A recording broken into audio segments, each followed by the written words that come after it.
It's 4 minutes after high noon in Jamaica. This is the Public Eye with the Open Mind on the Bridge 99 FM. This is the station that intentionally and purposefully and almost exclusively reaches out to the Jamaican diaspora. People loving Jamaica, people living the culture, the life, the spirit of Jamaica, wherever you are in the world. Thanks so much. It's a special, special innovation in Jamaican media. The Honorable Pearnel Charles is the co-host of this program, and we tell you the story of what's going on in Jamaica. We may have differing opinions, but we have one common cause, a love for this place, which is our home and yours, and a burning desire to see us do better for ourselves, and a conviction that, in fact, we can do better because we are a God-blessed people. And so there we are. Please telephone us on 876-551-5782. Or the studio line is 876-676-4996. Yes, and I want to give you the other coordinates too, you know. It's a bridge, 99.13579 on the FM dial, and live stream on www.thebridge99fm.com, wherever you are, and Instagram at thebridge99fm. You can subscribe to our YouTube channel, Bridge99FM, to watch previous episodes of the show. And you can keep up with all the happenings by downloading the Bridge99FM in the Google Play Store and the Apple Store. We're going to join our friend Irwine Clare at Irie Jam, our sister station for the Global Connection, in just a little while. And our guest today is registered nurse and manager of health education and program coordinator at the VHSI Academy, Ms. Teisha Vaughn, who will join us for a discussion about how the Academy assists nursing students in the Caribbean to prepare for their exams. So there's much more to come. We'll tell you details later. Just before we begin our discourse, the Bridge Nation is here to help you, to build up your business. Let us help you to promote your brand, promote your products and services. You can connect your business with our customers, both here and abroad. Ask about the Bridge. They have a pre-summer special that's happening now, and you can call us at 876-669-5000. Let me give you that, 876-669-5000. And your business is never too small for us to advertise. We promise to give you options that fit your budget. Reminding you again, 876-669-5000. Bridge 99 FM wants to help you move your business and increase your sales. Tell you more in a while. So, Mr. Charles, greetings to you, sir. Greetings, my brother, greetings. What a lot of things happening in our land this week. What a lot of things happening in our land. Well, a lot of things happening around the world. True. This is what's going on. I True. mean, we are part of that operation worldwide. We are. Now, one of the questions that I ask myself, what do Jamaicans really want? It's not hard to answer that. What would you answer? Most of us Yeah. have a picture, an idea, a feeling, and knowledge of what is happening in other parts of the world. And we would like to be like that. One, we would like to get a good education like they have in other parts of the country or the world. We would like to get a good job. We would like to have a family. We would like to school them. We would like to get transportation for them. In other words, material things is a magnetic attraction to the Jamaican people. Now you're going to say, what about the other side? This other side is there too. There are people who would like to see less gangs and more Christians, less this, less that. But what the Jamaican want, they want to be able to answer the call of hunger, thirst, not necessarily after righteousness, but after food, You're a funny man. transportation, and everything. No, but the truth is running. No, I'm accepting that. Our people Yes. So, want to be the best of what they see others are, yes. what they consider. You, according to your article, He's referring to an article in the Gleaner Yes. about living simply that I wrote this Monday. yeah, and It's a good article. Uh-huh. And those who... But let us pause while you describe it and join our friend Irwine Clare in New York. Hi, Irwine. Good day, gentlemen. We're Irwine, get yourself ready because we're going to ask you the same question he has asked me. Yeah. And then you'll have to justify why you're where you are and not here. What do Jamaicans want, Irwine? Jamaicans want the opportunity to survive. They want to know that, I believe, when they work hard and they get their income, they can provide for their family in a safe environment that provides opportunities. I think that's the normalcy for any human being. Yes. And to live in an environment that is civil. Right. And their children can gain their education in an environment that they don't have to worry about when they leave every day. So let me ask both of you a question.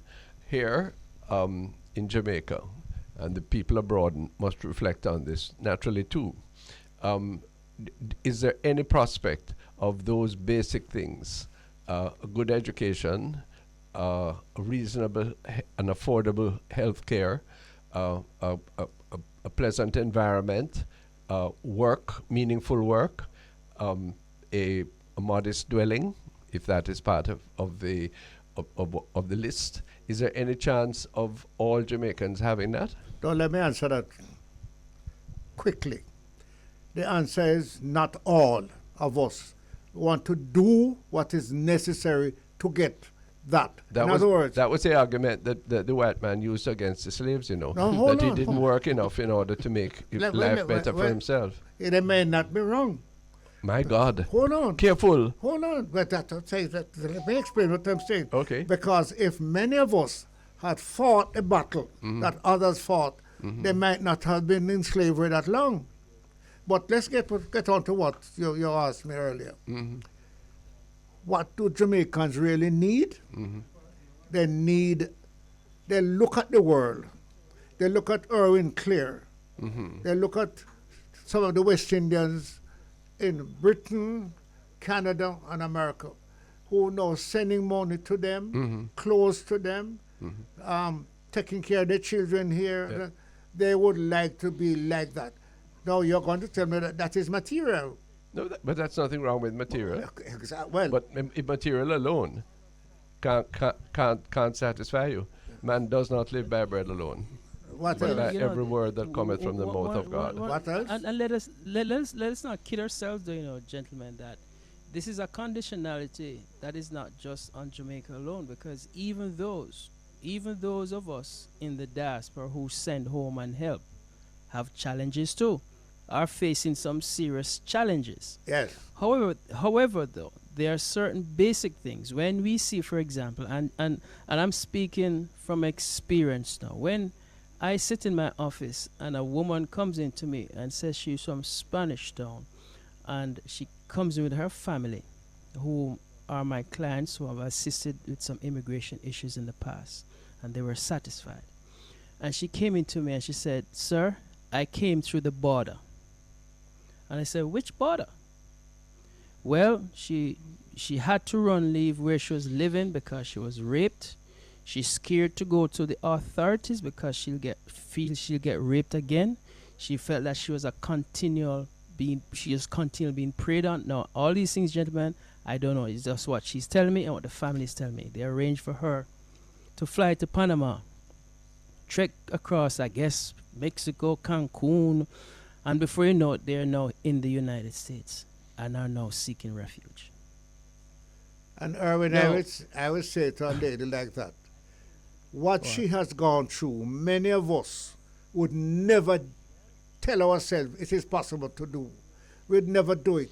So if you use me, Irwine, as an example, born in Macedonia, in the dry harbor mountain, where there's no springs, no rivers, no paved roads, no GPS, no light, no transportation, right? Children don't wear shoes to school. Then, where am I today? How did I get there? I agree, but listen to this now. You made sacrifices, and there obviously were some opportunities that you sought, some pathways. You made a lot of sacrifices. I'm saying to you today, this is what's happening, sir. Now, I am not condoning her and saying she did wrong or whatever. But here's the situation. So you go back to the original question. What is it that people want today? So it comes back down to this. The way I look at it. Have our leaders failed us? Now, before you get that's one part of. And when we say leaders, now don't draw the line now. Pearnel and Ronnie. Yeah. I'm not talking PNP, GLP. They're all in there together. Have our leaders or those who are in positions of leadership failed its people? Let me answer that question right here. Your leader is your mother and your father. Leader. Then they pass it on to your teacher. They have failed because some of who having children are children themselves. They cannot train children, right? They don't take them to school, although schools are available. Fathers don't go to a parent-teacher meeting. It's just a mother one have to go. Who to do anything about that? Huh? Who is going to going to fix that? Hold on. You have tried to fix it. That's why you put on the color. You go to the church to bring them in to talk to them. You go to 2 universities of the world. You go to the parliament. So what are you saying? I mean, no, Ronnie. Thank you for the reason I'm sitting beside you, I have looked at you, You are a major example to the Jamaican people. You are born here. You didn't have to be in this country. But thank you for that, sir. But but we go back. And what we're going to do now, we have limited time, Irwine Clare, in our lives. What we're going to do now, is there a policy, for example, for children to go to school every day? Is there a policy or an ethos in the culture that man and woman must, if you're going to have sex, then you must postpone it until you are in a position that you can take care of what is the natural result of unprotected sex? Are we doing that? I don't think we are. The word you use? Yes, I'm trying and to the use reason each one you use carefully. Unprotected sex. Yeah. There are some people who try to protect. They know how to protect. Yes. Get a child. Yes. And them can't do nothing with the child and allow the child to become a gangster and a thief. So, and then what we do is spend billions to lock him up for 30 years. That's what we do. Hoping that you and Father how long will go there and retrain them. Yeah, okay. Right? See, I said our leaders. And I'm worried. And we jump to parents, but we are also part of a society that has a structure in place. Well, certain responsibility are bequeathed to individuals. Yeah. As well. Yeah. So it's a collective, obviously, that's going to have to bring us out of this. Let me tell you, I want to add hope. On Sunday last, I attended a function which was addressed both by Prime Minister Holness and by Opposition Leader Golding. Yes. And they both spoke of the important formative effect that had happened to both of them, because of the character of their high school education. Yeah. One at St. Catherine High School, Prime Minister Holness, and the other at Campion College, Mr. Golding. Yes? Yes.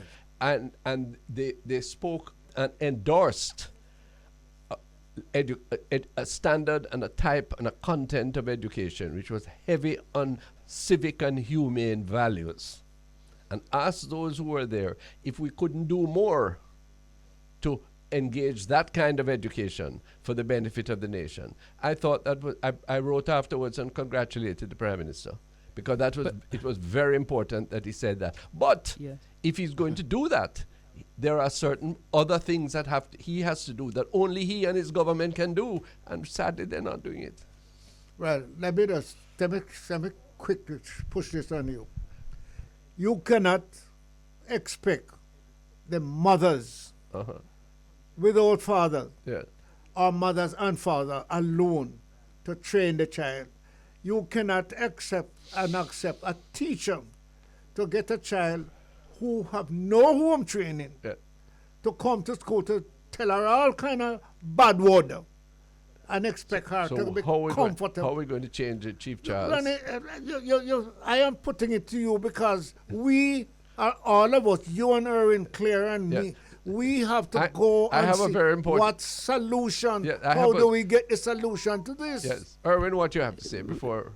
Before we go on the break, listen, we can't allow our political leaders to escape the conversation. All right, and I'm happy that they made the eloquent speeches, and I think people are just about tired of the eloquent speeches and saying the right things. We are saying the right things. Why aren't we executing? You see, and I think that's where what people are looking for. Put some things into action and transfer those eloquent words into action. Start with something. Show us something that is positive, that will give us hope to cling on to, so we can continue move ourselves out of where we are. We hear these words too many times. These eloquence we're overwhelmed by eloquence. Let's get to action. You now. can say it's eloquent. I will tell you this, and I will say it with little embarrassment. Ronnie Thwaites, if you go to Parliament for the 5-year was Speaker, he must have brought in at least 100 resolution. Yeah, action. Right? No, His action. own party supporters, right? Action. Never get up one day and ask, can we Action. stand up together on one of these resolutions, much less the other party. In other words, forget the party line. The parliamentarians never.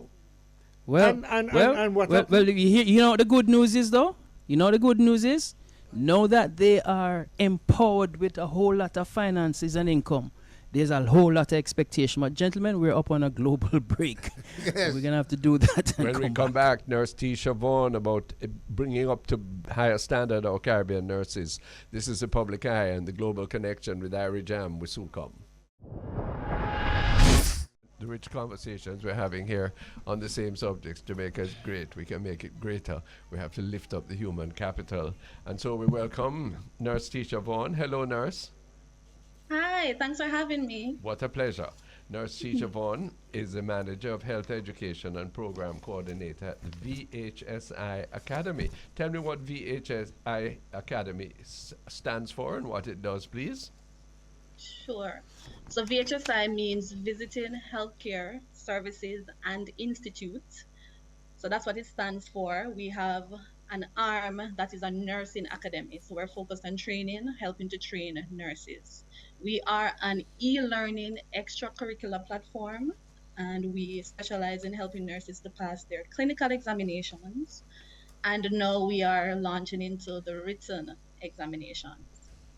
How do you operate? I mean, who are these people? Who are your students? Are they trainee nurses or they're graduate nurses? So our students primarily are nurses who are currently in training. So they're already enrolled in a Bachelor's of Science nursing program. Yes. But we also offer continued education hours to existing nurses. No, for nurse. research. Jamaica has a problem because I believe that I used to have some responsibility for this. We try to train about 500 nurses a year. Okay. But the real need is for 5,000. Mm-hmm. Now, you are. Please tell me. I don't mean to be to diminish anything, but you're offering extra lessons for the nurses in training. Correct. Okay, and then you're offering extra lessons for graduate qualifications, which is so important after you're registered but need to go higher. Well, we're offering continued education That's what I mean. hours. So Yeah. nurses need to prove that they're continuing their education in order to re-license. Why are you So we're offering, pardon? it's continuing professional education. Right. Now I heard that you are an arm, an offshoot of Edufocal, and Correct. we have high regard for Edufocal. We've interviewed them on the program before. Tell us how your program works. Is it accepted as by the nursing authorities? The nursing council is a very conservative group, as you know. How does it work? You are correct. So VHSI is an arm of the Learn department at Edufocal, Yes. where we focus primarily on nursing education. Yeah. Our CE programs have to be approved by the Nursing Council of Jamaica, and they are. So they are approved hours. So nurses who want to enroll, we have several programs now that teach nursing care plans, wound care, and pharmacology calculations that nurses then to get some CE hours. Yeah. Our extracurricular classes do not require approval from Nursing Council or the schools, but we are qualified persons. I am a master's trained nurse education, I know. master's trained nurse educator, Yes. and all of our educators are also trained. We use the existing curricula to guide what we teach our nursing students, Uh-huh. and the results show that what we do works because our students are excelling in all of our programs and in the programs that they do at their actual schools. I'm going to ask you later on how people get in touch with you and sign up and so on. But let me ask you a Okay. few more general questions. I used to be told when I was trying to ensure that we train more nurses, both for local service and also to go abroad, because many nurses will go abroad, eh? And that's, we understand. The problem was twofold. One, that we didn't have enough nurse educators like one Nurse Vaughn, and also that we didn't have enough beds, hospital beds, to do the practical training, and therefore we were stuck at this very low level of nursing education when the country and the world are in fact demanding more Jamaican nurses. Why? Are these two valid reasons? How do we get over them? All right, so it's a dire need for more nurses in Jamaica and globally. Yes, ma'am. What we need to do is to make the training more enticing. A lot of the students who are currently in training have a lot of complaints. So they complain. Social media is prominent now, so a lot of students have TikTok and Instagram accounts, and they openly share their disregard for the existing programs. So something needs to change in how we're delivering nursing education so that we attract more people.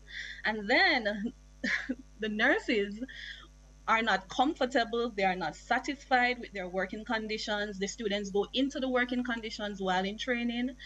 They see the dissatisfaction, they are also dissatisfied. So a lot of things need to change. We need to change the training. But is there a shortage of nurse hospital educators? environment. Yes, there are. And how are we going to avoid that? Irwine, are you there?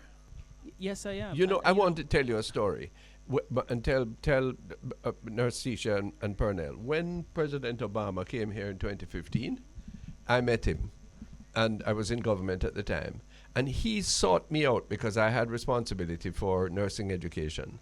And he said, why don't you train nurses for the United States? export, yes. They're the best that I've come across. They're better than the Filipino and the Mexican nurses. Wow. And I've had them. And why don't you train more? He told me a figure of over several 100,000 that was a projected shortfall of nurses in the United States. Nurse Teisha, Irwine Clare, Pearnel Charles, if ever there's an opportunity facing us, why don't we take it? But before Irwine answer that, let me tell you why the United States, with all its resources, Yes, sir. all its capacity, Yes, sir. cannot train nurses for themselves. Me no know. But They don't know? No. Then because they are able to make me and you Uh-huh. and nurse, train for a nurse in Jamaica, and they come to Pegasus, Yes, sir. sit down, and the very day after election, they carry 50% of our nurses gone. Yes, sir. So all I want to well, do, I want to on, train hold on. 150%. Oh, So they hold can on. take their 50 and we still have 100. Rennie, it is so nice and easy to talk. But I do understand, you're not only a talker, you genuinely believe Yeah. we can do it and we should But do it. this is why I love this lady. Nurse, I want to ask you a question. Go ahead. This hard job that you are doing in improving the education of nurses, the very day after the examination results come out, They're gone. what percentage gone? And they're gone simply because the persons are at Pegasus waiting for the exam, you know. So Waiting for the So- result, you know. yeah, so let her answer, no? All right, I can't speak to the specific percentage that leaves, but it's a wide known thing that The whole nurses heaps. are migrating. Yeah, The recent increase seems to be favorable among sure. nurses, Must and be. some persons may stay maybe a year or two longer, but Hear I that? don't think it has changed their minds about leaving. So we still have work to do to ensure that when we train these nurses, they stay here. But So I'm talking. that onus is on the Yeah, government, it's the structural things You that know, I'm concerned. Or when your time. right? You know, Ronnie, we have had this conversation before now, and I brought up the subject. We're And- going to and repeat first it off, until they change it. I know that yeah, it's going to happen. You can't stop that. The person is going to migrate. However, the countries such as the United States, let's use New York City for example, we still have not yet explored, or I haven't heard of it, explored what are the opportunities to work with these targeted entities, countries that enjoys our nurses so well. Is there any dialogue between countries and states and cities as to what type of relationship can we work out so that there be some kind of parity here?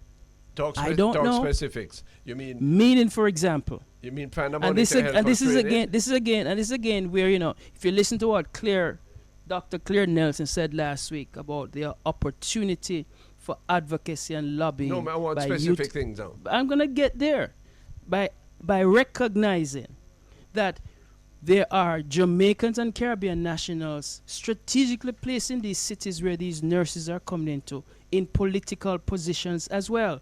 Are there dialogue there Well, I as it think relates to the impact you would that have this to- is causing on home countries? Yeah. Are there any dialogue taking place there? You would have to Because I tell have to us. believe that there are opportunities. There are opportunities. I know, for example, that the minister and many persons here in healthcare, there are many Jamaicans in healthcare in New York City who have come back and accorded their services to Jamaica to help. No, that is But one. can the dialogue go beyond that, though, Ronnie? Well, here's where we recognizing that the significant brain drain it's causing can have an impact back into the host country the countries where these nurses are going to as well. I'm following you. Nurse Teisha, what you say? I come here to I don't come here to count cow. I come here to drink milk. I want I want Edufocal and your element of it to do what you're doing, but also to help us to multiply the number of persons who are being trained as nurses. Find any kind of virtual means, any kind of distance learning that can possibly do that. There are hundreds of young women and men who can have enough subjects, 4 subjects plus 1 science subject, I believe, and who could make wonderful nurses here and abroad, utilizing the kind of reverse skill that Irwine Clare is speaking about. What do you think? Well, that is our aim. I mean, as you know, there are obstacles. There are things that we need to, hurdles that we need to jump in order to be able to reach the stage where we are able to train nurses at Edufocal. We want to have our own nursing school to eventually contribute to the numbers of nurses that we're able to put out on a yearly basis. Excellent. So that is the aim. What I would love Ronnie and myself going to open a nursing school, you see? you have it. And we are going to take in 200 nurses per term. And we are going to ask the United States Yes, to subsidize us they should.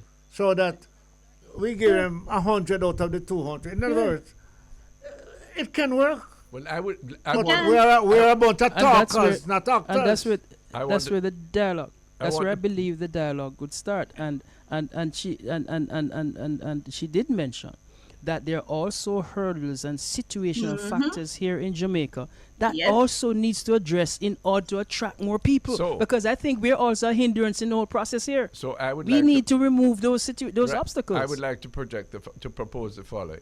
Okay, I think that I'm throwing word now. I would like to see a high-level meeting in Kingston, convened by Ambassador Perry, who is an American and a Jamaican at the same time, and who can draw on that tremendous reservoir of diaspora talent that Irwine Clare is speaking of, with the Jamaican government and with the Jamaican nursing educating community, including Edufocal, the various others, where we sit down with an objective. Jamaica would like to be a main supplier, not regretfully and round the corner, but a main supplier of excellent nursing services to the rest of the world, just like Cuba, okay? And we would also, hold on. in the same breath, wait a minute, in the same breath, we can only do that if our nursing cadre for all our services in Jamaica are fully supplied first. Yes? And How are we going to do it? Who is going to pay for it? And how is it going to take effect? What do you think, Pearnel? yeah, well, what you said there sounds so nice. Oh my, everything Right? is everything I say. I wish I looked so better. No, it's so nice. Yes, sir. Can't happen. But the reality, when you say to a Cuban nurse, Yes, sir. you're going to Jamaica, yes, your pay comes to Cuba, and we pay you. You think you can tell a Jamaican No, nurse? maybe not, but the same idea of training people intentionally to work abroad while at the same time training enough and bonding enough so that you can satisfy local needs. That can't be beyond us to Before work it me out. and Yes. you That's right. became politicians, Yes, sir. I hear them argument there. All right. So I Well, want Train tell you them what, and this and that. guess what? Guess It doesn't what? go further, Guess, it doesn't go further but than the wait, microphone. but now that you two are removed from that process, maybe we need to replace them with replace the politicians with persons at a different level to start this dialogue. Heresy. Because the entrepreneurial opportunity is there. Yeah. And I believe that coupled with the integration of, as you just mentioned, the diaspora, you mentioned Ambassador Perry. You also have Jamaicans with skill sets who have healthcare skill sets who have retired and are living here in Jamaica now. Bring them up to the fore who have been in the system. See, you know and we have had one on here before too, you know. Yes, we had one we on have. here before, We have. Miss Yvonne Graham.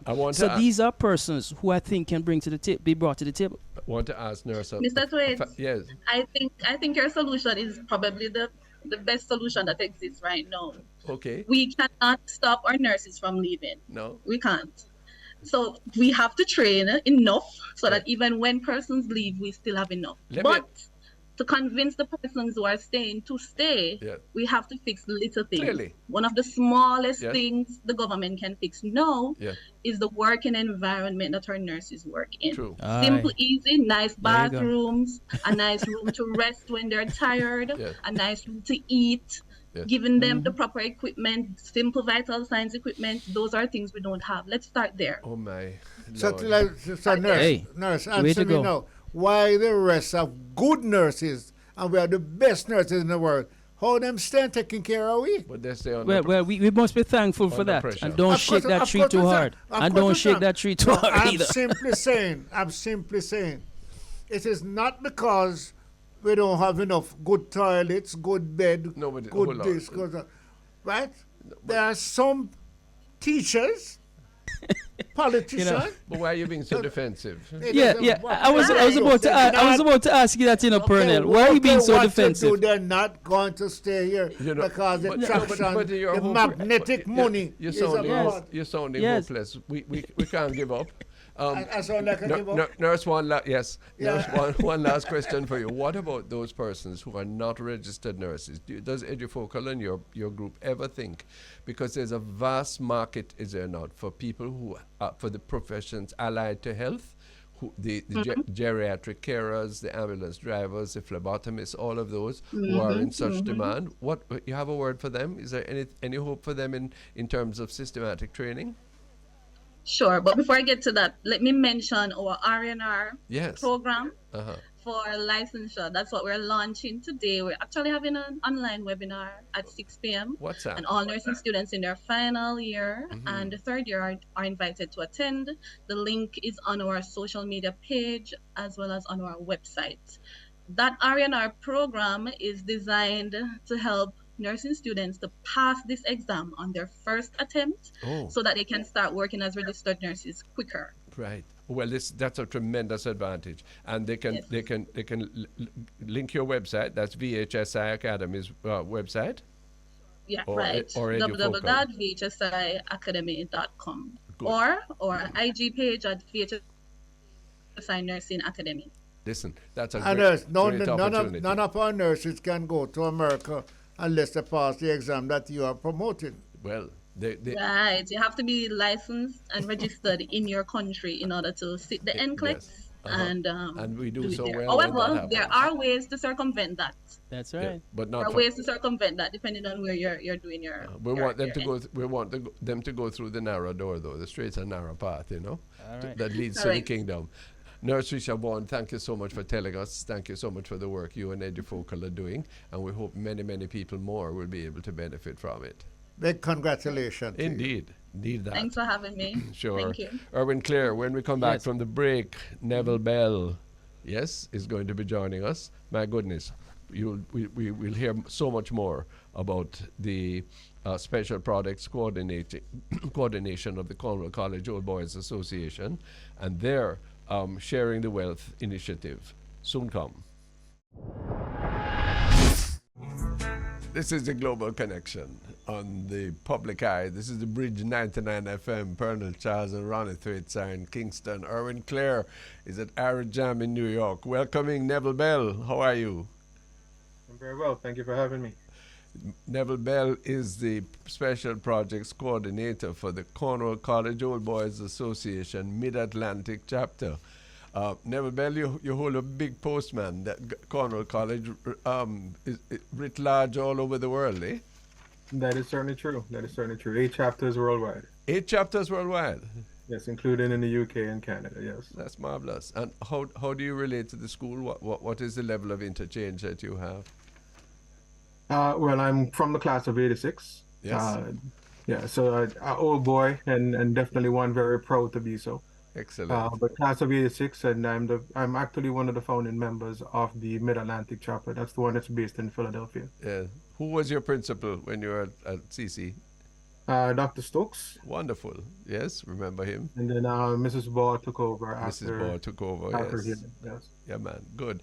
So, what motivates you to engage yourself from afar and encourage others in alumni work? Well, what really triggered all of this was really a few years ago. We went down for our alumni group and our alumni year, Uh-huh. and we had a bunch of guys that basically came to us and said they had some lacking in terms of IT equipment and things along those lines. And so we started out by furnishing the school with an AutoCAD lab, a computer lab for AutoCAD. And for those who don't know, that's computer-aided design. Yeah, man. And so we installed that back in 2019. Mhm. And since then, obviously, the pandemic came into being, and we realized that the needs were a lot more than just a single lab at a single school. And so last year, we ended up getting an excess of equipment that was intended for Cornwall College, but way more than we could use at Cornwall College. And we thought the best thing to do is actually not just take what we need and walk away from the rest, but take the rest of it and find schools that had similar needs. And that's how this whole initiative began. Boy, what a blessing! How are you going to work, Irwin? You know about this? This is extraordinary. Yeah, it's been an ongoing program, and congrats go to Cornwall College, which is also part of the whole. When we say a presentation of many alumni associations these days, not just about their alma mater, but how do they help down schools? Schools that's are feeder schools. No, that is extremely important. I did not know that the mandate or the remit had been extended in the way that Neville Bell and yourself are speaking of. That's very important and very gracious of everyone. Not to take just what you need, not to have blinkered eyes just for CC or whatever the school is, but rather to see how you can radiate goodness and satisfy a need broadly. That is correct.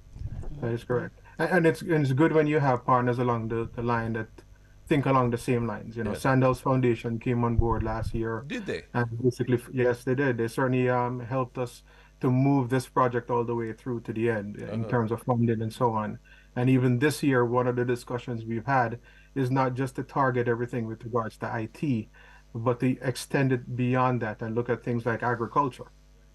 Because a lot of the schools that they assist as well have agricultural programs. Yeah. And as you well know, some of these agricultural programs are used to actually feed students at the schools themselves. No, but So in helping the schools to get their agricultural programs improved or running a little bit better, it puts everyone in a much better position, and it's part of that Eat What You Grow and Grow What You Eat initiative that I think is the best way to attract and attach everything that we need to do in schools. Not only that, sir, but let me bring my co-host in, because Pearnel Charles Jr. was recently the Minister of Agriculture.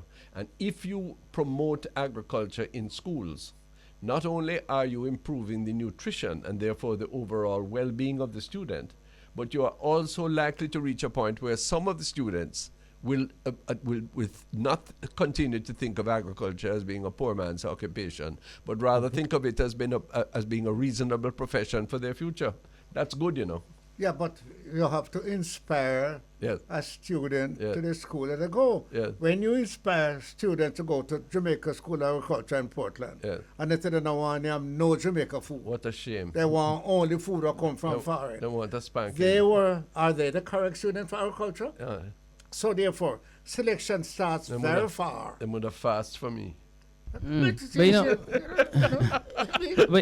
know, gentlemen, it's like it's not as easy as just chat it. No, it's not. But you know, it's like deja vu all over again. And I reflect. I remember several years ago. I went to a school at this roundabout, because I'm from country now, where the registrar is on one side. Right. It's called Jose Marte School. That school used to do exactly what we're talking about now. But I tell you, so we're not at a loss for the great ideas, it's just that we don't seem to maintain them. But coming back to what Cornwall College is now doing, I think that is something that could, and several high schools are doing that, and I think a lot more emphasis needs to be placed on this, and I think that this is a program that could bring a lot of attention and probably more funding and support. Neville Bell, where do you draw your support from, your donations? It's mentioned that you are assisting perhaps more than 30 schools with added agricultural. That is correct. We do a lot of fundraisers. We have a fish fry coming up. That will be after this actual initiative. So the funding we're doing on the front end actually comes from sharing some of the cost. Yeah. We do have a GoFundMe out there currently to assist us. But a lot of the schools, so part of what has happened since we started this last year is a lot of the schools that we work with, Malden High, for example, very big in this, and they actually were doing this even before we were, just without any fanfare behind it.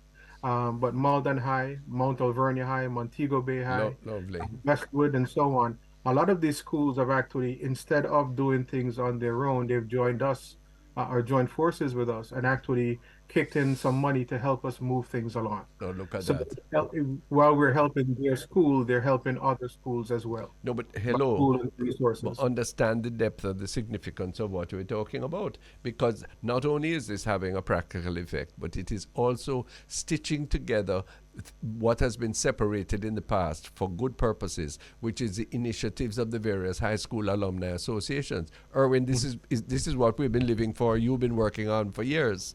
Without a doubt. And we have said so on this platform that agriculture is not just about tilling the soil. There are other aspects of agriculture, because when we speak about young people, we still have to make sure that we make it attractive enough for them. Pearnel just mentioned something about whether or not the students are interested. Attractive enough for them to participate. And I think when you look at science, the role that science played, the role of even artificial intelligence, all those things, robotics, the whole thing, brings into this thing. And I think that it has to be a holistic approach. Yeah, but don't bother with too much high chest, man. No, but it's serious business, and Neville will tell you that too. He will, and when it is possible. But what's important is the effort, the sense of an interest and a willingness, a generosity of spirit. Holy Patractor can donate and they sit down there and don't do nothing. Exactly. Yeah. Exactly. Neville Bell, are you in a position to follow up on what the effect is, how efficiently your assistance is being utilized? Yes, and we actually request that of the schools up front. I'll give you an example. So one of the schools that we assisted last year, at the time when we donated computers to them, were actually looking for a home to do their external exams. Right. Because they didn't have the lab and the facility to do it. Yeah.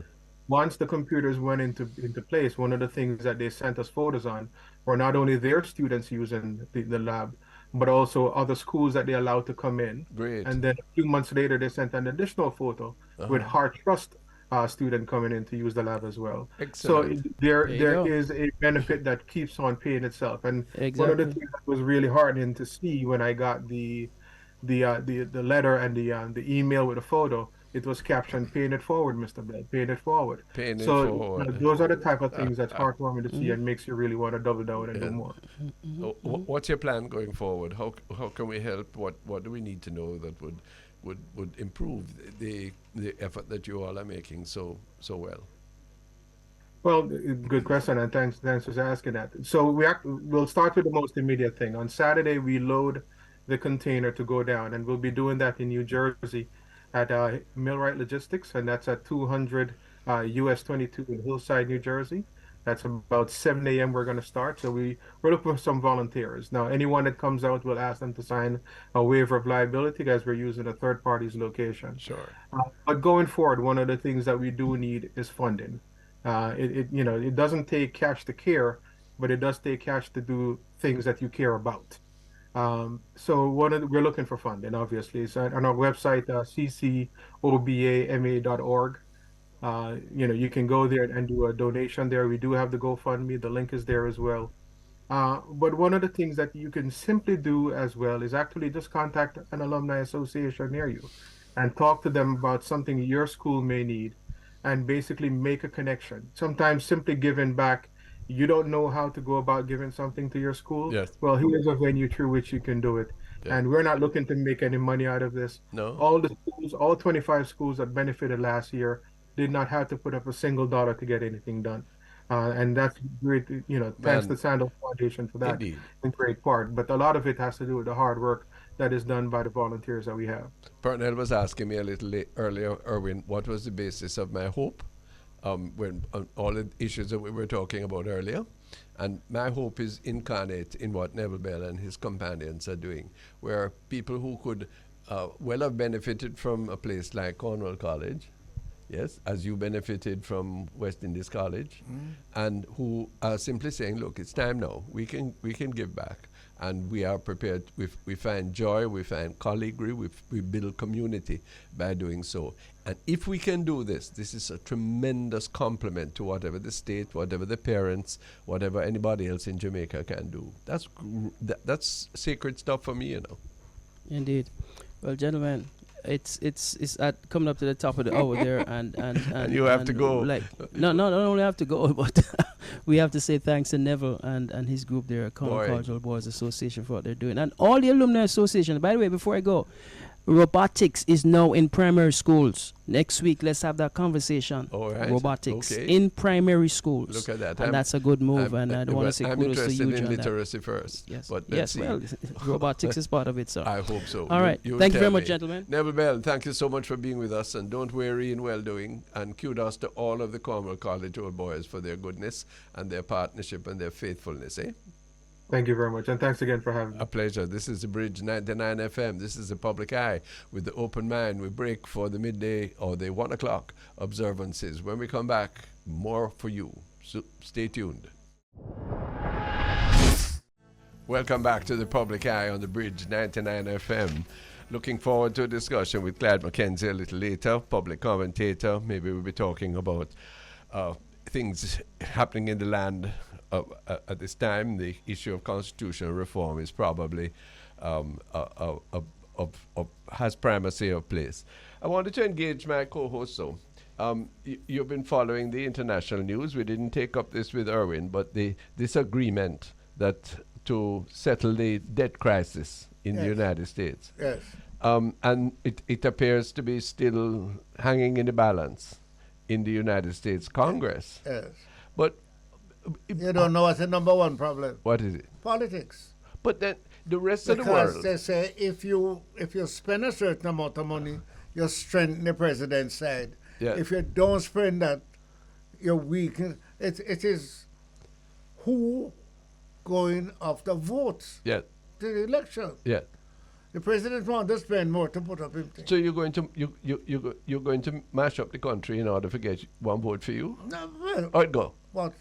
No, but don't we have to use our headpiece, you know? We should use it here too. Right, sir. Same. That is why I started. But here's the biggest country of the world, the high point of democracy, the country we look up to. Yes, and this money, as we heard last week, spent already. It's not new money that they're saying they're going to spend. It's money spent already. Them have to pay back. Yes. No. The thing is true. Yes, that they have to borrow from the Chinese in order to get it. Yes, most of the Chinese holds a whole heap of American debt. I believe Mr. McCarthy is right when Mr. McCarthy said that people, if it is so, that people who are on welfare, yes, they must look for work if they're not sick, if they're no handicap. Yes, you can't sit around and get welfare because you decide say you now work. And people sorry for you. Can't do that with taxpayers' money. So I agree with the welfare to work that Bill Clinton started and which is part of the negotiations now. But at the end of the day, yes, so they have to put the world on a knife edge. Even the Bank of Jamaica, Mr. Charles, was having to nervous. say, yes, but let's come home with something here that bothers me over the weekend. Tell me. What is the age for retirement in the public service? I think it is increasing from 60. It's about 63 or 64 now. Man, I get married at 65 now. True. Eh? Uh-huh. So why don't we move? A lot of people would like to stay at work. Yes. But when they say no, they have to go home. The waste because many of us. What let me give you a big one. Suppose you had to retire from politics at age 60. Can you imagine? I would go and look at work. Your best years would have been lost. We're going to look at work someplace. Yeah. But a policeman, he was trained as one of the top detectives. Yeah. And came back at 53. When I say top detectives, yes. And at 62, them say I feel leave. No, sir. You see, it's a waste of time. But do you understand what the background to this? You know, I always probe deeper. This is part of the colonial rigidity. Yes. Because when the Englishman came here, by the time he turned 60, he had a half dead. Because that is a previous, never had the medicine that we have now. Or he wanted to go back home. Yes. No, we go take it as a privilege to say, well, if him did get it, we must get it too. No, well, it don't make sense. No, but when he was here, he was on vacation. Well, and gone back home. Now him get 3 times to go live better. Now when you take a man out at 62, and him have got look how most of them are in security guards. Well, look at that now. And we don't have enough trained people, policemen. And you spent capital to train him. Exactly. And you're donating that capital to the security company or whoever else wherever else he may go here. Or abroad, because plenty of them go abroad too. Yes. Not just nurses. So why don't we, you see, one side can't change it. The same way I tried to change the education code. Yes? And nearly lost my head. Yes? But if I had the opposition at the time, the JLP, combining with me to say no, logically, reasonably, respectfully to the teachers, we have to modernize the code of 1980. We could have get through. No, but we're glad that the PNP was against you. Because when we point out that them can't even settle them on thing, we look in vote. But you see, which is the problem. So that therefore you and I stand against that, having been through the fire, the crucible. We are saying that don't make sense. And a man said to me last night, the man from Reddy's. Yes, sir. Such as, say you're running only a talk so. Because when another them wasn't talking so. And I agree with him. The system is better. I said, I agree. I said, listen, sir, so Ronnie was talking. I don't know who was telling him to talk. The system is seductive. Not even my own side was supporting him. And me worse. I'm glad when him talk because we say there is a division there because we exploit it. That's nonsense. But it's true. The fact is that what we need to do, without being disrespectful to colleagues and to past colleagues and whoever, we have to say that system cannot work anymore, and that is why it must change. It cannot take us where we want it to go, because we are always undermining, as you said, ourselves and then blaming it on somebody else. That cannot work. And there's so many areas of public life. I heard a man with a new one Yes. that you should pay a politician according to his profession. Of his profession. Yeah, in other words, you have to say, okay, who are you? Say I'm a politician. Say, how much degrees you have? Oh. Which school you went? Yeah, you know, kind of, Uh-huh. it don't even make sense. But the truth is, we are disregarding the fact that it is the public who choose you. Yes, that too. But It's not you who decide. No, but so I understand that and agree with you, of course. But I want to raise quickly another issue, which is connected, because I hear Mrs. Williams, the Minister of Education, speaking about adjusting the assistance to schools according to the needs of the schools. Yes. Now that makes sense, Yes. You can't, one size doesn't fit all for a school which is in a situation where it has very little other resources and great needs. And then you have another school which perhaps is able to satisfy their needs by different ways. The Cornwall College instance that we were just talking about, Pearnel, they have 8 chapters of old boys and to help them. Yes. Malden High School, which is another one that was mentioned, does not have that. Therefore, Malden, it seems to me, is you need to respond to the particular needs rather than an overall. Now, if some school have a big backup, Yeah. then you can shift and help. You put it right. But let's go to, let me ask you one. Why is it that you and I, why is it that we don't form a committee of 2 to talk to the present government?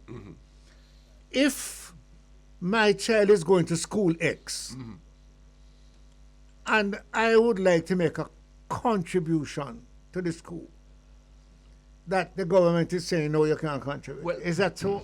I have checked it out. You're a minister, so tell me, was it that your government said that you could not contribute? No, it's a government of the present. When the government changed in 2016, the new Minister of Education was able to persuade Cabinet that they were going to say, you need no longer make a contribution. If you do, it's just something you feel like doing, but you're under no obligation.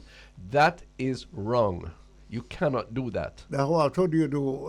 I mean, if you're paying taxes, and taxes is supporting the school, you can't force a man to make contribution. You so can't. the contribution has to be voluntary. No, but you have to make it. You have to make it highly desirable that he make that contribution and see it as a priority, and stop telling them the lie that the state, because he pays taxes, can manage all of the expenses needed for quality education.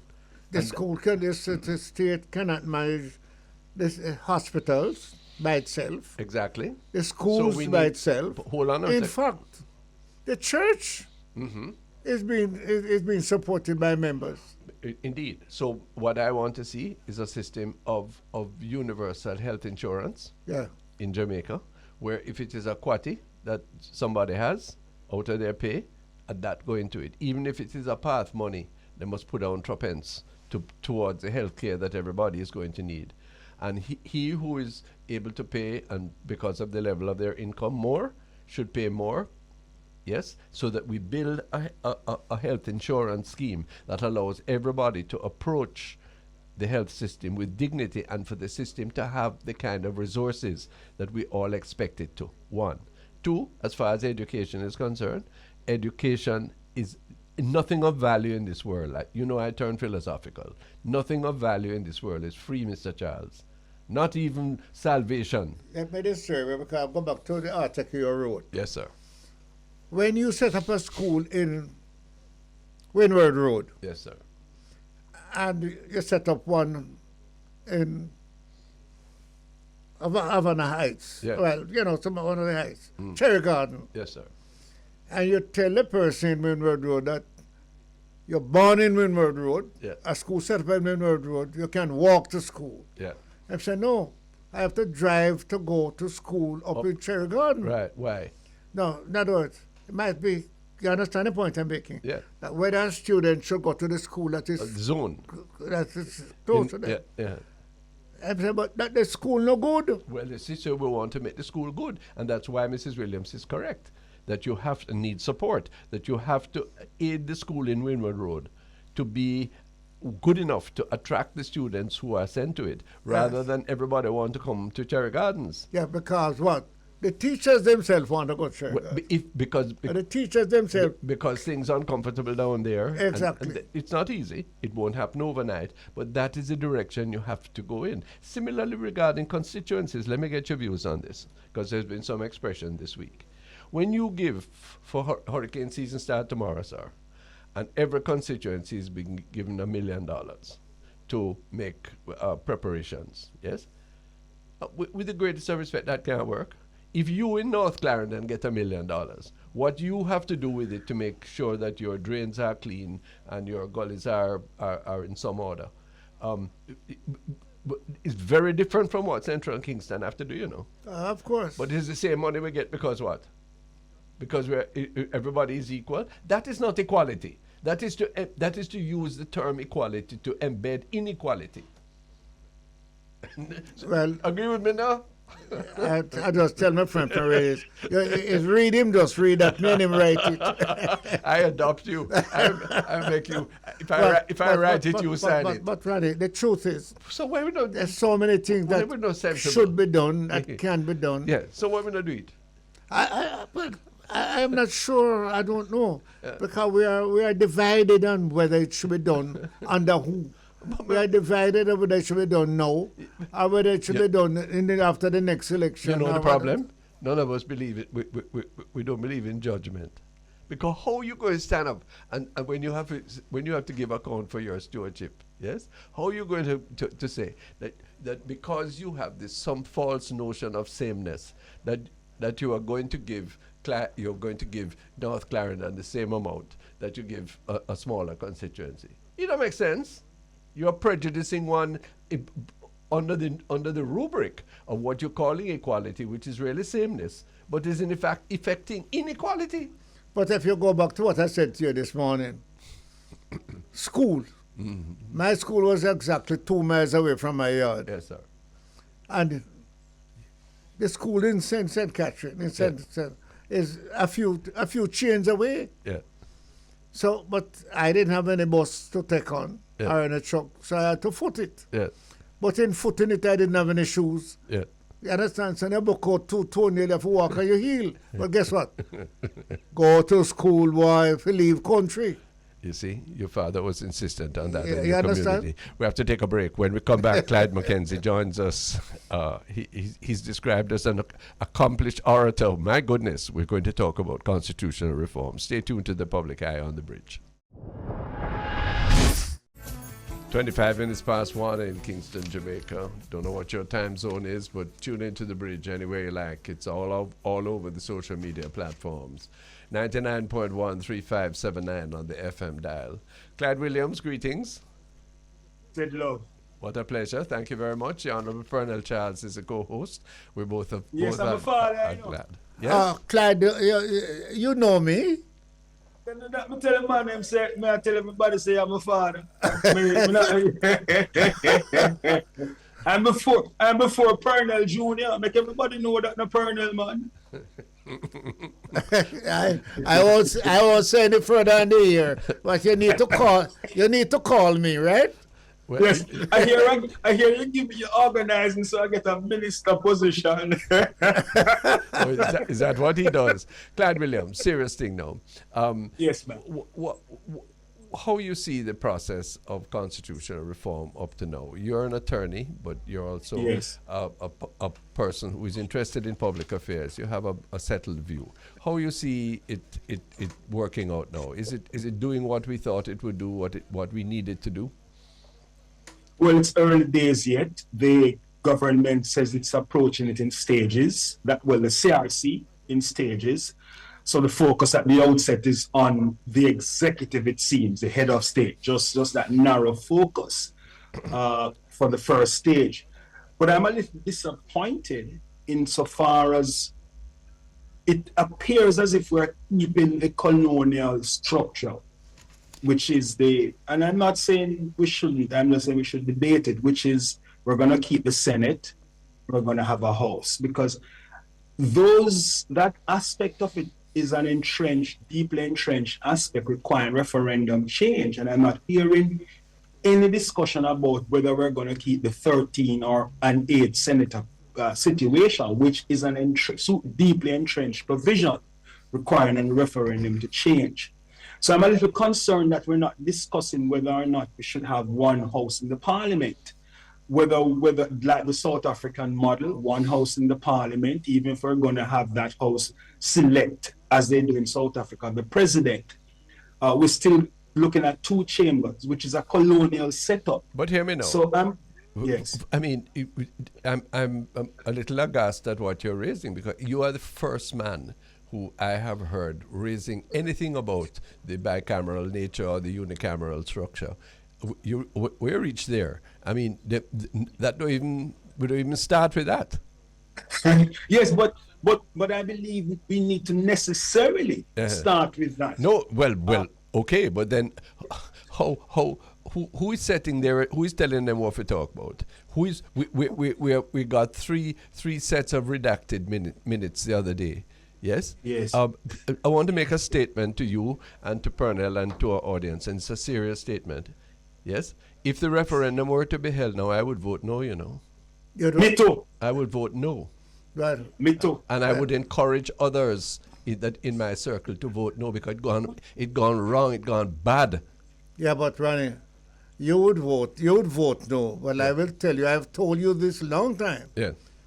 That the approach to this sort of our independence, which requires people who don't see any benefit, any feeling, any understanding of it, they are not even coming out to vote for general election, much less to say they're voting for federation or this or that. So you'd lose because not enough people will vote. Claire, why would you vote no? It started wrong. We haven't educated, informed Jamaicans about what the Constitution is, and that's where let's start there as well. What is the Constitution? What is the existing structure? And what are the areas that are subject to change by referendum or just 2/3 vote in the House? So, for instance, Jamaicans aren't aware that the Constitution has several chapters in it, that each chapter will deal with a substantial subject. So, for instance, you have a chapter on the court system. It's called the judicature. You have a chapter on finance. You have a chapter on parliament. So I want to address the chapter on parliament this morning, largely because that's the body that makes laws. I'm disappointed, Ronnie, that we haven't even thought about how to deal with the question of the diversity of the Jamaican society, but the parliament remains PMP, JLP alone. Yes. And should we have a situation where other voices than PMP, JLP voices are conceptually, theoretically possible to enter the parliament? Well, let me be straight with you. I'm in favor of proportional representation. Yes. And yes. I'm also in favor of an elected, not an appointed Senate, although there can be some members who are appointed by, for example, from the diaspora by special means. But in that way, I'm trying to answer your preoccupation, which I thoroughly agree with, that you end the two-party hegemony, which is based upon English colonial country tradition. Absolutely. But clearly is not working for our circumstance 60 years later. What you say, Council? Claire, you just said something to me a while ago. I don't know I'm going to forgive you. Because I never thought of it. What is it that you're going to put before the people for a referendum? Yes. Is there something in the Constitution that they're going to say we are getting rid of this and that? So help us to get rid of it. Do you want to get rid of it? Or you just say that we want to go from here to there, full stop. That's all we then want. If you don't put something special, and Clyde, I'm not congratulated because you have awakened that part of my dead brain. I honestly believe that they need to look at the Constitution. Is there something in it that you need to get rid of, that you're going to bring the people to vote out? Or you need to put, is there something you want to put in it that you need to come for the support?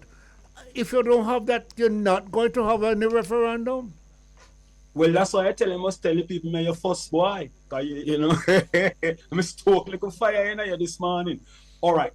So let me tell you what my concern is about the proportional representation, Ronnie.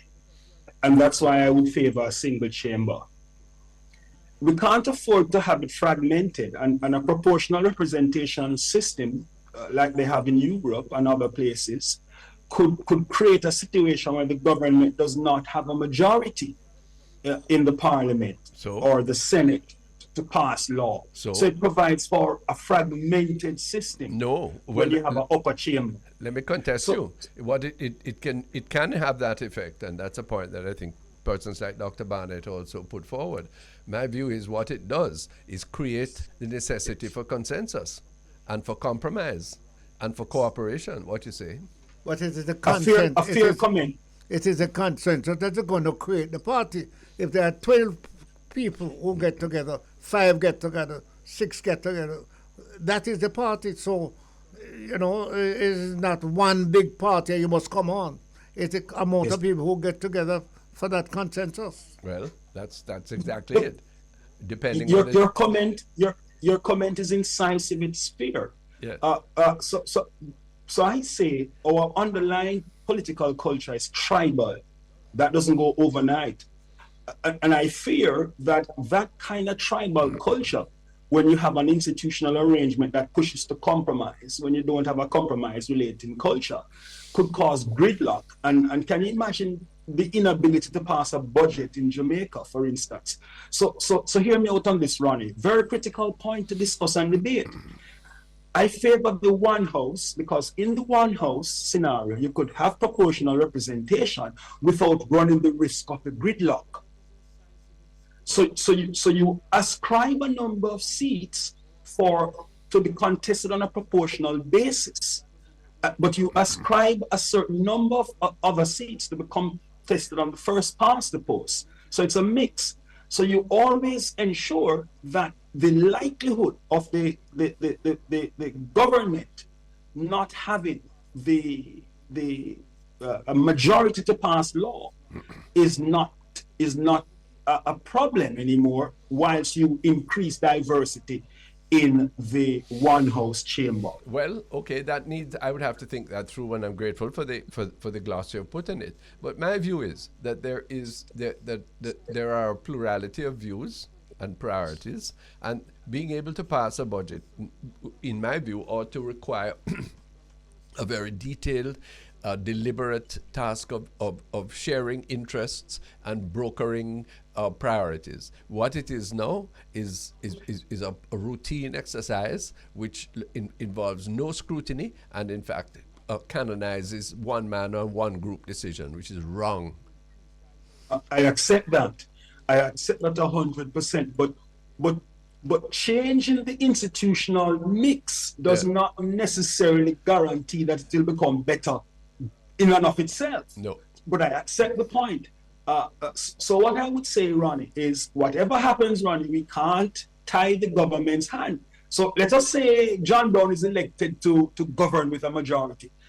If we tie their hand in passing a budget, that Ronnie goes against the basic democratic principle that one should not be taxed without representation. No, but then okay, but if the party or the tendency that got the most votes would in fact have a majority under a proportional representational scheme, what they would not have is the ability to govern entirely without reference to or with just the slightest genuflection towards every other interest in the country, which is the present position, and which accepted 100%. Let me explore a little with you. Yeah. Would it be the Senate that you would be introducing the proportional representation insofar as direct election of senators? Is that what your headspace is at, or would you increase, or would you or would you look at it in the House? I would look at it in the House. Okay. In the decisive chamber. Yes. If you have an elected Senate, then they could participate in a similar fashion. If they are an appointed Senate, then or in large measure an appointed Senate, then that's a different matter. Yes, Well, agreed. what is something that is frightening what both of you are talking about? Yeah. Where the government and the opposition is in agreement that we need to do this thing in a year. No, which is not. This is just not possible. Well, If what are you talking about? Yeah. You're talking about separating it from the attraction of who win what, and put it in a national framework where you're bringing in people who understand the thing to do it. Claire, we have to take a short break. Hold on. When we come back, look at the process of so far, though. Tell me why it is that we have to wait weeks and months to get even the doctored minutes of it. Why don't we have verbatim notes like we have in court, like we have in Parliament? Why don't we live stream the Constitutional Reform Committee? And could we really be satisfied with two town hall meetings to represent anything called public consultation? And what about the government's promise that they were going to, in fact, put a bill in front of us by the end of the month? Today is the 31st of May. Clive Williams, attorney at law, public commentator, talking with Pearnel and myself on constitutional reform. Listen up, diaspora. We soon come back. Lord, time runs fast on this program, eh? Well, we just have to take it as it goes, eh? Clyde Williams with us. This is the Public Eye. Clyde, I was raising the procedure of the Constitutional Reform Committee. Tell me what you feel about that. Well, let me answer by saying, what gone bad a morning can come good a evening. So let me start by putting it in those terms. You think done gone bad, Ronnie? Ronnie, who want to approve that when they started and Tony will want to start again. The entire exercise is based on an assumption that we know what the existing constitution is. Yeah. So when you go to the town hall, that assumption makes no sense. Not even lawyers in the country know what the existing constitution is. It's so hard to read in many instances. Yeah. So for my position is that the first thing we need is a little more structure in the public consultations, one. And the structure should be around the various subjects that the Constitution deals with. Two, that part of that structure is to have a public information campaign where Jamaicans get to understand what the existing Constitution is, what it's like, how the powers are distributed, and how it is changed. If you don't start there, it means what you're doing is hoodwinking the people. And that's why it can't be transparent. It can't be transparent with online delivery of it, transparent in terms of streaming, because it's a hoodwink. It's a 6 for a 9. My mother always warned me about the 3 card when I came on the spot. When we moved to in Passage Fort in Portmore, 1975, I was going to city school. And because track nearby, my mother draped me up and made me know to go over track the gambling den and don't play a 3 card and don't play a crown and anchor. So these processes like the 3 card or the crown and anchor What analogies? They hope the house must win. Which is the house? The Gordon Great House must win. In other words, we're going to continue to have a plantation structure that is dominated by GLP and PNP tribalism, that doesn't embrace Jamaica's diversity, including its sexual orientation diversity, where there continues to be corruption, allegations of corruption against JLP and PNP partisanship. So we need to uproot this. I think what's going to happen, Ronnie, based on what your observations are at the beginning, people are going to vote for what they present because a hoodwink and 3 card trick them around from people. Boy, it is really a pity, because that means that the trust will have broken down even further, and that is exactly the reverse of what we wanted to achieve, and that is exactly the reverse of what the fortunes and prosperity of this country require. I am disappointed that some of the members of the Constitutional Reform Committee are not speaking out. Hugh Small has been heard to speak.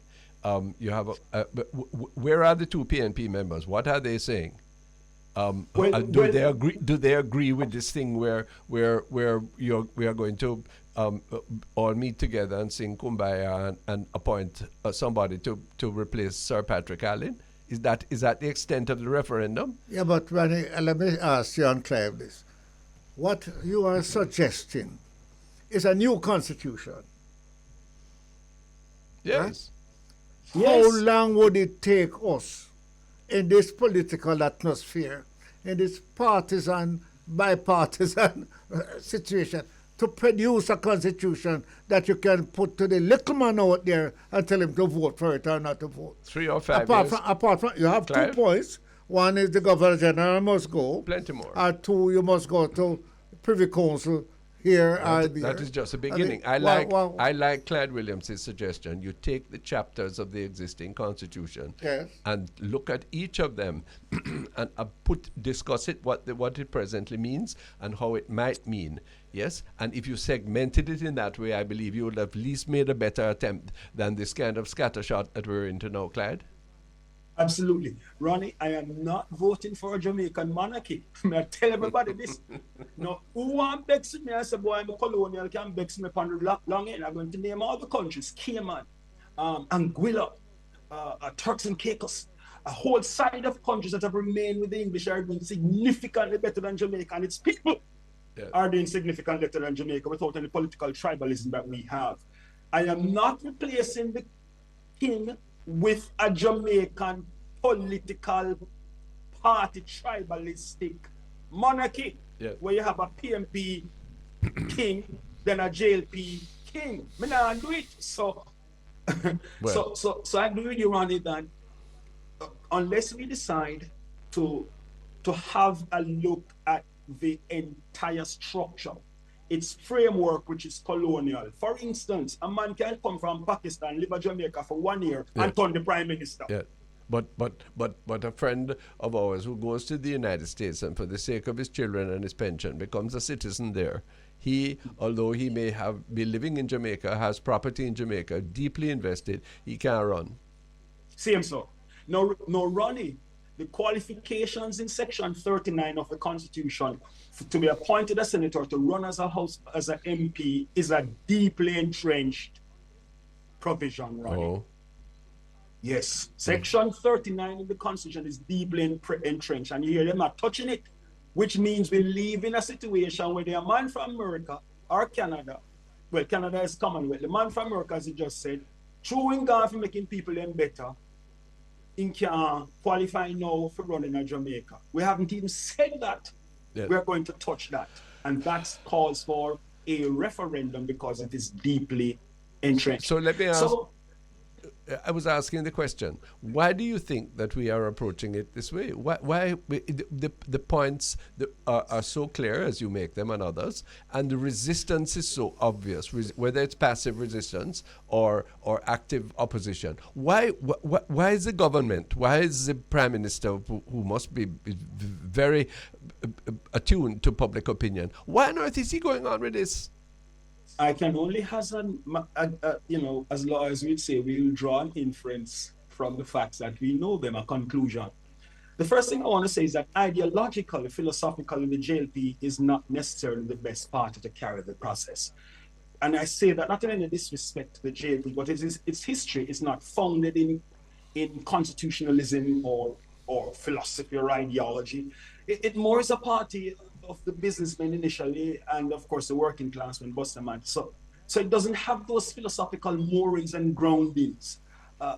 Hence, I think it has made several mistakes. This in particular, this government, several mistakes constitutionally. So I think the government itself is weak in terms of its constitutional, in terms of its understanding of the Jamaican constitution.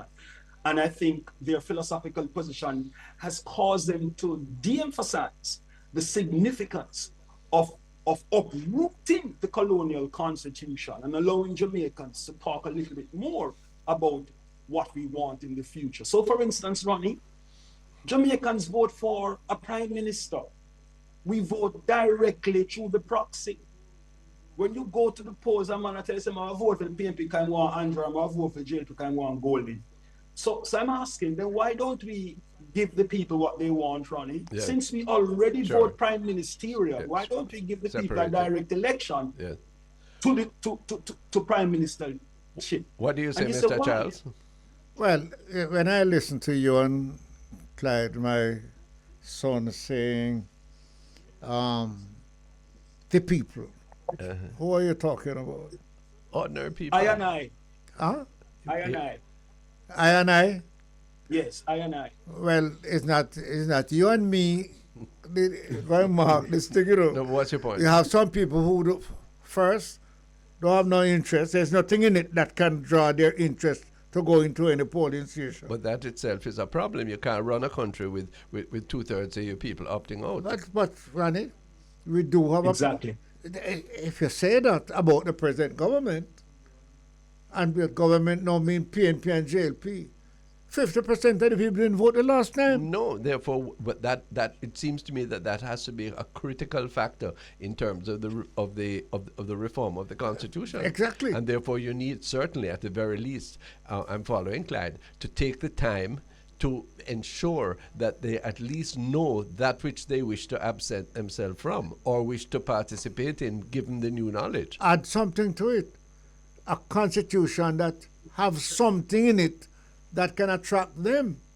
Yeah, It's not just because PNP or JLP, but something in there that they wish to work with, Sure. associate with, and live with. Pearnel, Go ahead, Clyde. let me tell you what the people, I think, could increase the thing one time. Direct election.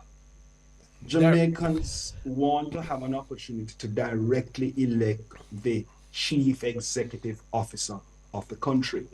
That's how we vote.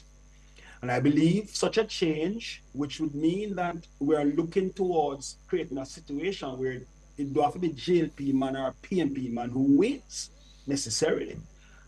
So I believe if we go direct election. Two, I believe if we explore the proportional representation that Ronnie has spoken about and to configure it in a manner that does not leave the government fractured and unable to carry out its mandate. Sure. That requires some probably mathematicians to be involved in the process in terms of how do we configure and draw boundaries for proportional representation mixed with first past the post for the House of Representatives. Now those things, Daddy, Papa, Papa Pearnel, Papa Charles will, in fact, I think, increase persons' interest in the process. Thirdly, I think we should have a recall mechanism. If an MP are found the fool, we should have a situation where we have a recall that's not triggered out of partisan motivation, but there are some objective bases, and that the first call on the recall would be a committee vote somewhere, whether a parliamentary or some other body, and then put to the voters. We have three persons listening to us. One who believes that what we have now is good enough to stay with. One who believes that with little review we can live with. And one like you and I and Ronnie who believe that we should look at the whole situation and produce something that all of us can live with. Well, I think that is a No, conclusion. that is not a 2 weeks or 2 months No. And that is, maybe 2 year situation. but look at this discussion. Clyde, I really have to thank you because you've come up with some very specific recommendations. You've segmented the thing into useful blocks, and it allows the principle to be established. You cannot rush this thing. There can be no bill that is tabled in Parliament today. It must take as much time as is needed, and we have to spend the time, spend the money, spend the emotional and mental effort to make sure people understand how it is we want to live together as a people in the future. Eh? Ronnie, I'm not lie to you. Pearnel, when I heard of the opportunity, I said, rotted, I use another word, I said, rotted. I'm so excited because this is the first opportunity since the colonial office gave us this constitution that we have an opportunity to look at it.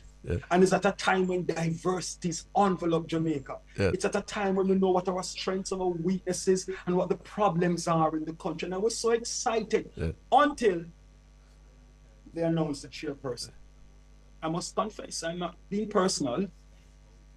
But the chairperson's first presentation in Parliament was how they were going to infringe and abridge the rights of the people. And I said to myself, then how come you put that person in charge?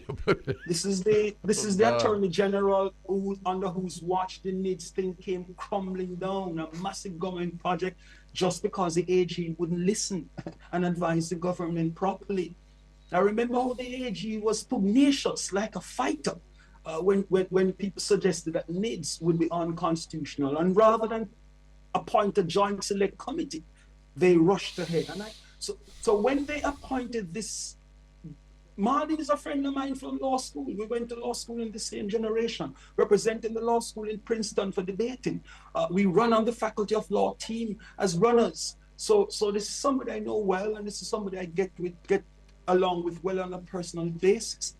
But I found that her track record insofar as governance, and I'm not saying she can't serve a function, I'm just saying I didn't think that appointment was the best, given her track record, to lead this process. Listen. I don't believe she listens enough, and I'm borne out by, again, the history of her stint at the AG's office and so on. So I think she's also a little bit too combative in relation to addressing when disagreements arise. So when I saw that, I pulled into my shell and I said, well, there goes my generational hope that the 21st century and the illumination it has brought in terms of information and communications technology, that we'll embrace it and run forward. But see, Ronnie, we're not even stream the bloody thing. No, Clyde Williams, we have to leave it there. Thank you so much for a very frank and illuminating discussion. We talk again on this matter, you hear? All the best to you. Look. Good. Daddy, Papa. It's all right, man. Made him make ready find out, you know. Listen to me. All right. I'll enter into that. Thank you so much, everybody, for your company on the Public Eye today. I want to really remind you that the Bridge 99 FM is here to help you build your business. And you can call us at 876-669-5000 from abroad. Here, doesn't matter. You're never too small for us to assist you to advertise and build your business. We have some pre-summer specials, and we're inviting you to take advantage of them. Once again, 876-669-5000. Great thanks to Tristan and to Kevin and to LaFane and all those who have made it possible for us to have the Public Eye today. Check us next week, Wednesday, if life spare and the Lord tarries. Life will we'll spare, be back. Ronnie. Life will spare. Yes. We'll be here next week, Wednesday. And between now and then, Yes. you need to tell me Yes. what suggestion personally Yes. you will make Yes. towards the constitution that is to come, I shall. referendum that may come, What a life. and where do we go from here? Because trust me, I didn't know it was so hard until I start. Well, there you are. We'll do our best. This is a big topic for everybody here and abroad. Take care. Till next time.